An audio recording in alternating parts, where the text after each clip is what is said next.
এক নিঝুম দুপুরে দাদা গ্রামের সেই বিশাল আম বাগানে ঘুরতে যান। চারিদিকে আম্রকাননের মৌ মৌ গন্ধে মন ভরে উঠছিল। হাঁটতে হাঁটতে হঠাৎ দাদার চোখ আটকে যায় একটি বড় আম গাছে। সেই গাছে ঝুলেছিল এক অতিকায় মৌচাক, আর তার ঠিক পাশেই ডালে বসেছিল একটি ধূর্ত শিয়াল। শিয়ালটি যেন মৌচাক থেকে পড়া মধুর প্রতীক্ষায় লোলুপ দৃষ্টিতে তাকিয়ে আছে। দাদা ভাবলেন, দুষ্টু শিয়ালটিকে একটা শিক্ষা দেওয়া দরকার। তিনি হাতের মাঝারি আকারের ফুটবলটি লক্ষ্য করে সজোরে মৌচাকের দিকে ছুঁড়ে মারলেন। বলের আঘাতে মৌচাকটি নড়ে উঠতেই শিয়ালটি ভয়ে চিৎকার করে উঠল।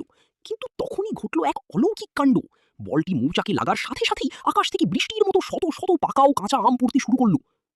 ঠিক সেই গাছের নিচেই একটি ছোট বাচ্চা বসে খেলা করছিল। উপর থেকে অজস্র আম পড়তে দেখে বাচ্চাটি ভয় পেয়ে গেল। দাদা দেখলেন আমের আঘাতে বাচ্চাটির বিপদ হতে পারে। তিনি কালক্ষেপণ না করে দ্রুত দৌড়ে গিয়ে নিজের গায়ের চাদরটি বড় ত্রিপলের মতো করে বাচ্চাটির মাথার উপর ধরলেন। আকাশ থেকে পড়া সব আম দাদার চাদরে জমা হতে লাগলো, আর বাচ্চাটি অলৌকিকভাবে রক্ষা পেল।